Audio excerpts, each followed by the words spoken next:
If you're running an agency that makes around $10,000 a month or less, you are in a very particular situation where you need to increase prices, but you also need to start hiring people. And one of the challenges that you have is that you look around and you see your customers and you feel like they're not willing to pay more money for the work that they're getting from you. In this video, I'm going to walk you through the 5P process that we go together with clients so that we can find opportunities to increase prices and increase profits without actually increasing the workload on the founder or the team. My name is Juan Guerra and I help agency owners increase how much money they make from each client while actually removing the founder dependency so that their team can take over while the founder focuses on closing more projects. And this video is based on the framework that I went through as I grew my video business and that I now use to help other agency owners. Back in 2001, I was running a video production company. And I managed to take the lifetime value of each customer from $7,000 to $22,000. And it was because on average, I not only increased how much clients pay for each project with us, but also I managed to extend the average duration that they stay with us to about 2 years. So each client had 2 projects a year with us and they stay for about 2 years. And this allowed me to get some of the cash and margins, not only to stabilize the cash flow in the business, but also grow the team. And this allowed us to take on more clients without stretching me because actually the processes were in place for the team to fly solo while I take more customers with confidence that I knew that we're not going to drop the ball. And I discovered that there's actually 5 P's, what I call the 5 P's, that you need to work on in order to increase how much money you make per customer. And it goes like this. The first P is going to be pricing. And if you are around the $10,000 a month or less, this is where we need to start because that means that you're not charging enough. Normally, around that area, you have 2 to 3 clients capacity. And if you're making $10,000, that means that clients are paying either 5 to 3.5 per project. And that is not enough to be able to cover the cost of the team, cover all the things of running the business, cover your salary and your profit margins. And so the first thing is actually to increase the pricing. Now, what you want to make sure is that as you are in an agency and it's a service business, that the cost of delivering the project is no more than 30% of whatever you're invoicing. So let's say that you now have a service that costs $10,000 for the project. Well, you shouldn't spend more than $3,000 to deliver and produce that $10,000 project. So that is the first thing. Once we look into the numbers, the next thing that we have to consider is actually the positioning. And so what the pricing does is that it allows us to see how much do we need to charge in order to have a profitable business. Once we identify the minimum that we need to charge, now we have an idea of who has to be that customer and what do we need to deliver so that we can charge that much. That's the problem that a lot of the agency owners fall through, is that they look at the market, they see how people are charging, and they try to offer a little bit more for a little bit less. And the problem with that is that they have no clue about the economics of their business, and because they are involved in delivery, they get stuck because they never have enough cash to invest in actually growing the business. Because you need to think about how much it costs to run the business that you envision and then start charging today that amount so that you can actually get the cash that will get you there.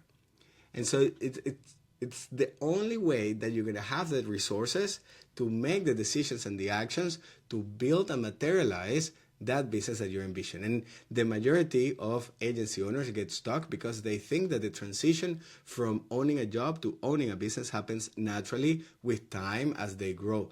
But in reality, all the processes, all the systems, if they're not built on proper economics, you will be stuck there. And 20 years can pass by while you wait for this big project, these big clients that will give you the cash in order for you to grow. So once we understand our pricing, now we have an idea of how much do we need to be charging for a project to build at least a sustainable break-even business. And that leads to positioning, because now we look into who can afford it and what are they buying. What is it that they want? What are they looking to achieve? What is the problem they're trying to solve? How do they want to solve that? And then based on that, we can now get an understanding of the value that they get from solving the problem. If we see that we are marketing a problem that is not valuable enough, they will not make the investment that we need them to make for our business to be sustainable. That's why when you find clients that they ask you to drop your prices and to lower and simplify the scope, that means that they don't see the value of your service as how it impacts their overall business. And that comes from the way that we position ourselves and how we market. When we are in that situation, we're basically positioning ourselves as labor, as somebody that gets hired to implement the client's vision. We are the guys that have the expertise about the tools, we have the resources, but they are the vision and they just don't know how to bring it to reality, and that's why they hire us. That means that we're not getting hired for our expertise, and therefore we get questioned instead of being trusted to provide the solution the client needs. This happens because we are not fully clear on the value that we provide. We don't fully understand the problem that we solve for the customer, and more importantly, we don't understand the outcome that they want.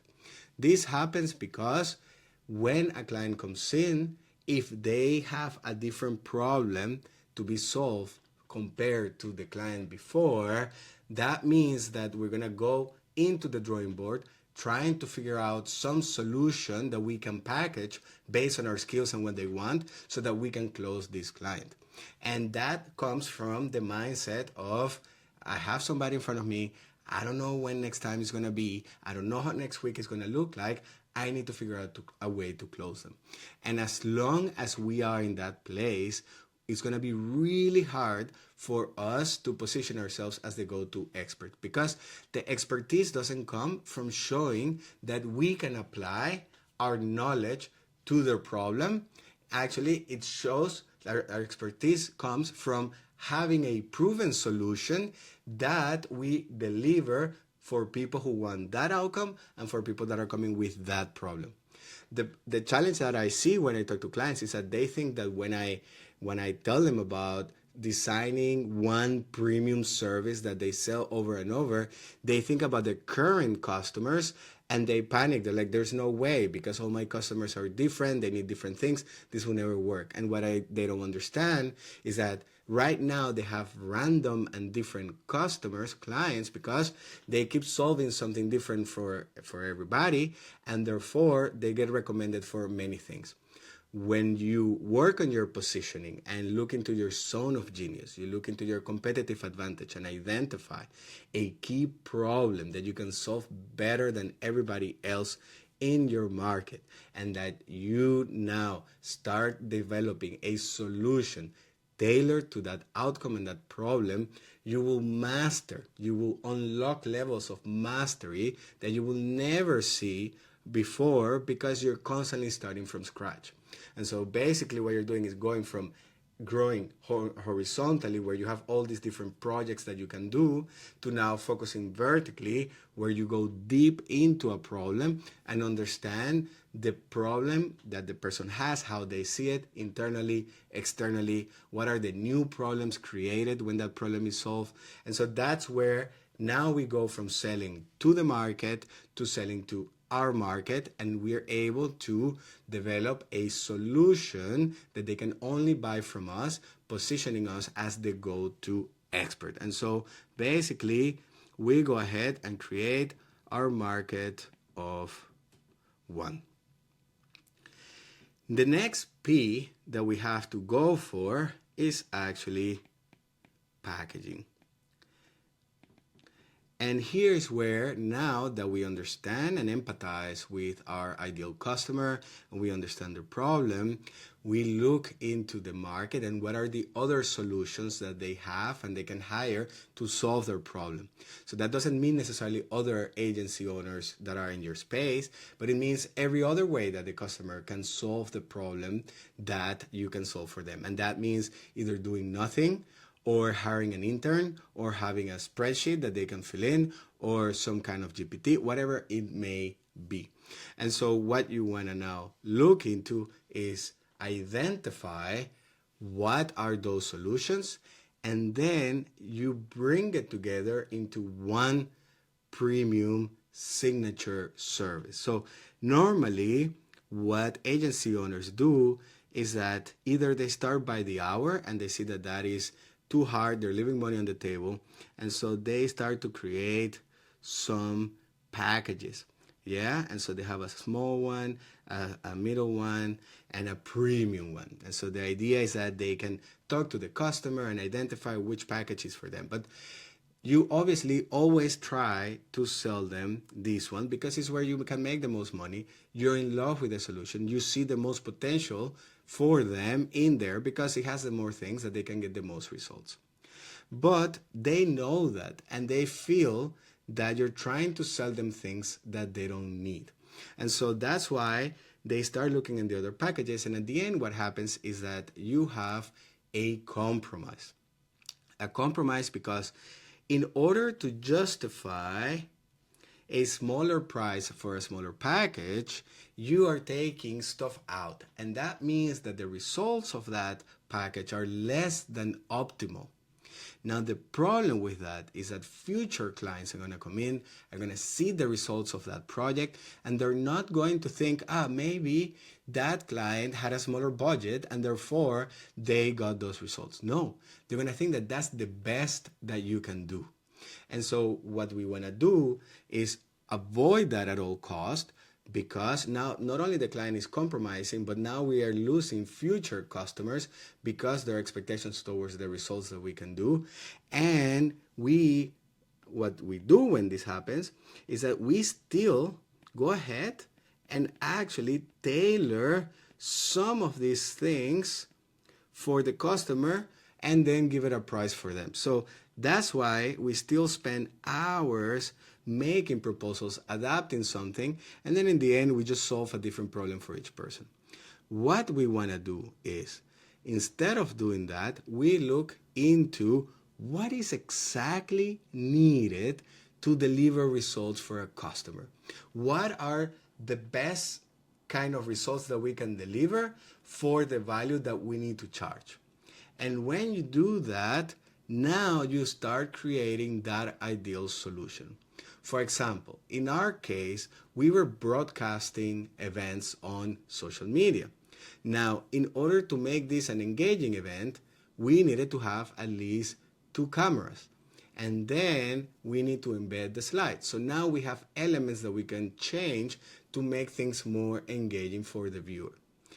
So what happened is that, and this is back when I was running the video agency, is that I would have a call with a client and they're trying to break down my packages in order to get a cheaper price. So would it be possible if we only do it with 1 camera? Would it be possible if we don't use the slides? And I knew that doing that will sacrifice the quality of the production. It would hurt my brand because people are going to see that and think that that's the best that we can do. And they are not going to provide a good experience for their own participants. And so I would say, no, we're not the guys for you. So I understood what was exactly needed to create my premium service. And that was it. It was fixing scope and fixed in price. It was paid in advance like a product, and we always did the same thing over and over, but it was sold in multiple ways. So I packaged exactly what was required. And then if, for example, was an event that was half a day, if there was an event that was a full day, maybe an event was 2 days. So that's what I mean by being sold in multiple ways, that we can serve more customers, but in the end, we're just doing exactly the same thing. Now, the beauty of this is that we can still increase the average purchase by having add-ons. So normally, all the stuff that you have when you say you're a full service marketing agency, and that you can do social media, and that you can do website, and that you can do branding, and that you can do campaigns and so on, or that if you're in the video space, that you do event videos, and that you do animated videos, explainers, that you do testimonials and all that stuff. What we did is we have our core thing that we can do best, that nobody else can do like us. And that's why, in my case, I eliminated everything except event broadcasting. And then I merge our packages into one premium service. What I did was I moved the other elements after. So I don't damage my marketing, I don't damage my messaging. Instead, I get to position myself and attract customers that are looking for that one thing. And then when I am on the sales call, I was asking them, by the way, what do you plan to do with the recording? Do you also need an event after movie of your event?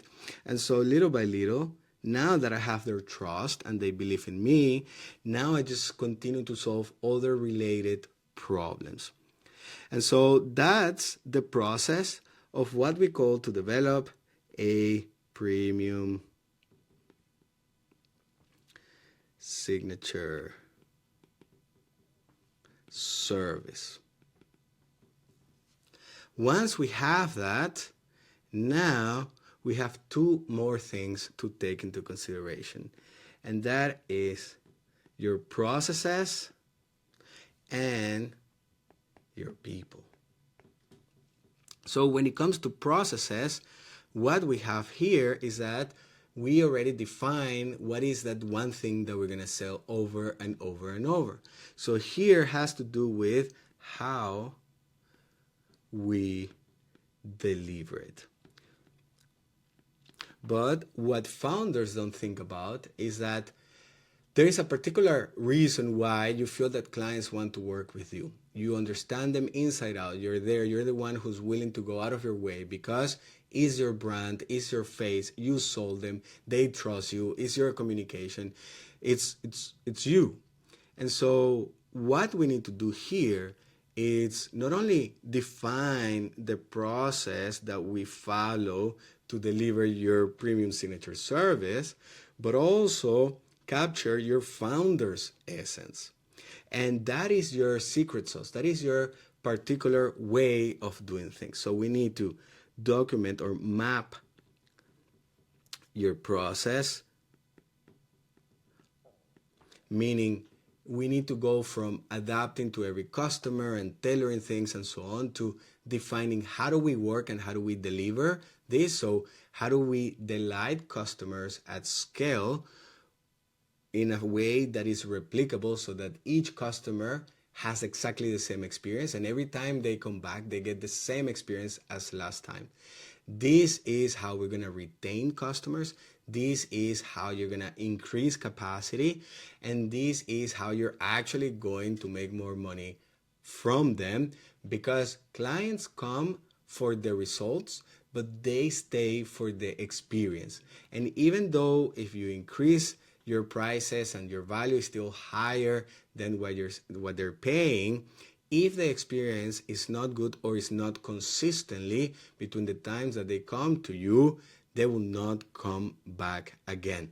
One of the things that allow us to go from having one project to 4 with each customer, and we was not only that this was replicable, but we could also actually have more times with each customer. The problem was in our case is that our main point of contact, which was the event organizer, they normally burn out and then they quit after 2 years. And the new event organizer didn't want to work with the providers of the last event manager. And so that was the challenge that we had. But we map out processes, and this is really important. We don't go running and doing SOPs, because what the SOPs do is that they focus on just a very small particular part of your process, and normally they are handled by a very specific role. So that's the problem when I see that you get recommended, like, for your processes to have documentation and SOPs, because you're too small. And every team member needs to have a full picture of how things work within the business and the role that they play between the other departments and the other participants, like team members. And so an SOP is just not only a waste of time for you, especially if you haven't come up with a premium signature service, because every project will be different then, since you always solve a different problem for every customer.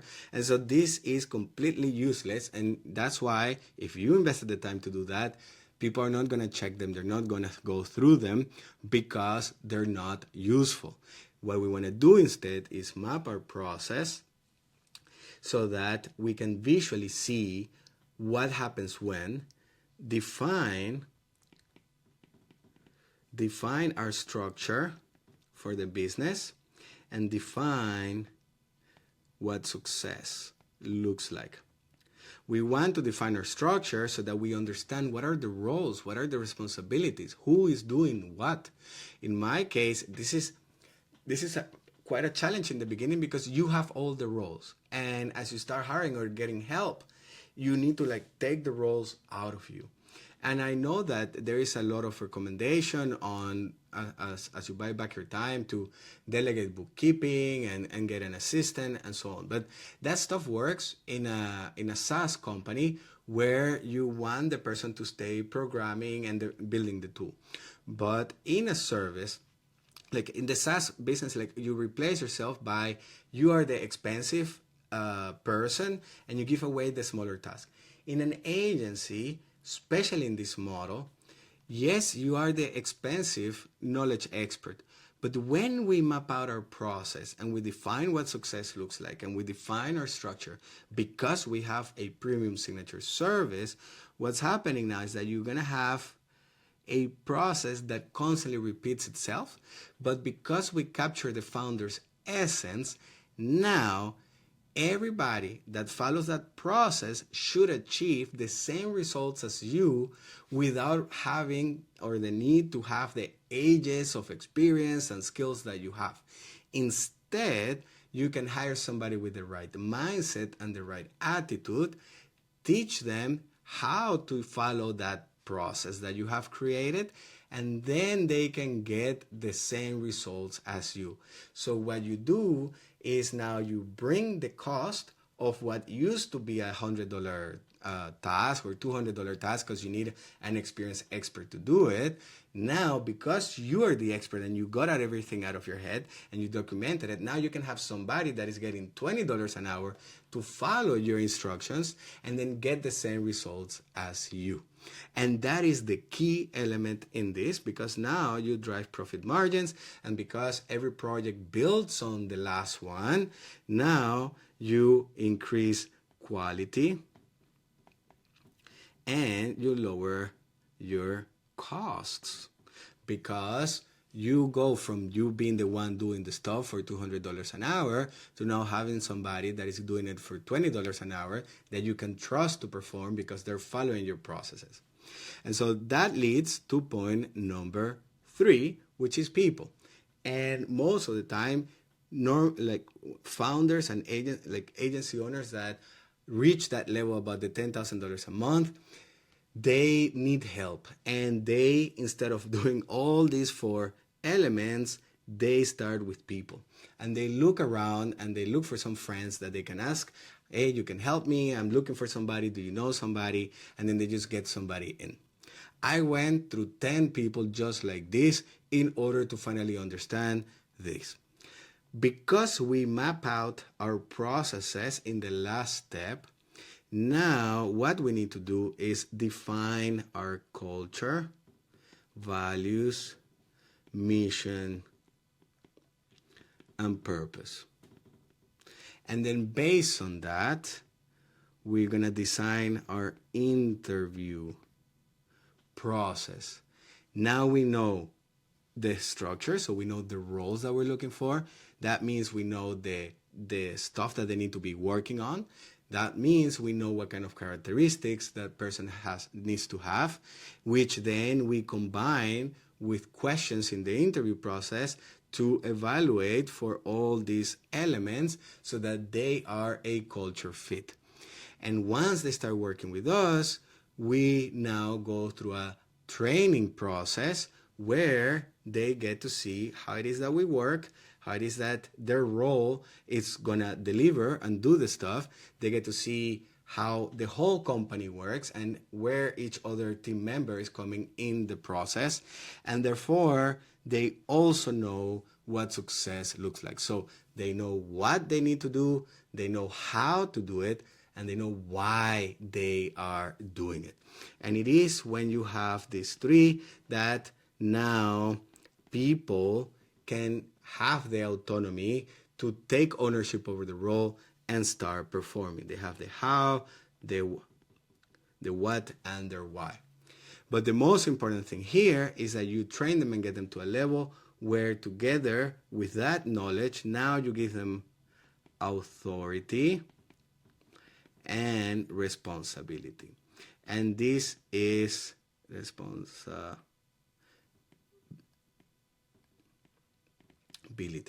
And here's where founders drop the ball. And this took me a long time to understand. And that is that we are very eager to give away the role that we had, the job that we were doing, to give it away. But we're really bad at giving them authority. And as long as we don't give them authority, they will not be able to perform to the standards that we hold them to. So culture guides them on how they need to show up and how to work, but authority is what allows them to make decisions on the spot when you are not there. Yes, they can follow your essence, your founder's essence and the culture and the process, but they need to have the authority to make decisions knowing that they're not going to get in trouble because of a decision that they made. And it is only when you actually give them authority that they can start performing. Because when they feel trusted, they will care for the work that they're doing. If you are not giving them authority, they're not performing. Now they're producing stuff that is not as it's not on the level that you expect them. You check it. You now you lower the value that the customer gets because you need to go through that stuff again over and over. Then the employee feels like they resent you for not checking their stuff, because why should I do stuff if you're going to change it anyway? Why should I go out of my way? And then clients are waiting longer for less quality results.